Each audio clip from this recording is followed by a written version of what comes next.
Inaresto ng National Bureau of Investigation ang 13 katao na sangkot umano sa illegal na quarrying operation sa Tamugan River, Barangay Tamugan, Marilug District, Davao City. Matapos makatanggap ng reklamo mula sa City Environment and Natural Resources Office, ang illegal quarrying site ay natagpuan sa isang liblib na lugar kung saan nadatnan ng mga operatiba ng NBI ang mga manggagawang nagsipulasan at tumakas. Ngunit 13 sa kanila ay naaresto, kabilang ang mga driver, laborer at backhoe operator. Nakumpiska ng mga otoridad ang 2 dump truck, 1 backhoe at mga logbook na naglalaman ng mga detalye ng operasyon, kabilang ang mga pangalan ng regular na mga mamimili na kinabibilangan ng ilang construction company. Ayon kay Attorney Eli Lianyo, ang tagapagsalita ng NBI 11, ang operasyon ay pinapatakbo umano ng isang sindikato na may koneksyon sa ilang mga opisyal ng lokal na pamahalaan at barangay.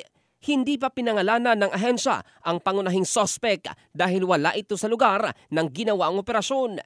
Ngunit sinigurado ng NBI na may matibay silang ebidensya laban dito. Hindi umano nakipag-ugnayan sa mga opisyal ng barangay ang NBI 11 dahil sa ulat ng Senro na may ilang opisyal na kasabwat ng mga sindikato. Ang naarestong mga individual ay isinailalim na sa inquest at maaaring maharap sa mga kasong paglabag sa Republic Act 7942 o Philippine Mining Act of 1995 na nagbabawal sa illegal quarry operation.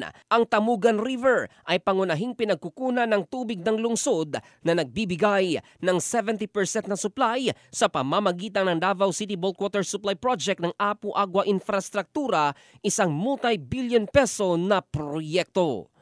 In the heart of changing lives, ito si Jofel Candado ng Brigada News Philippines, the Music and News Authority.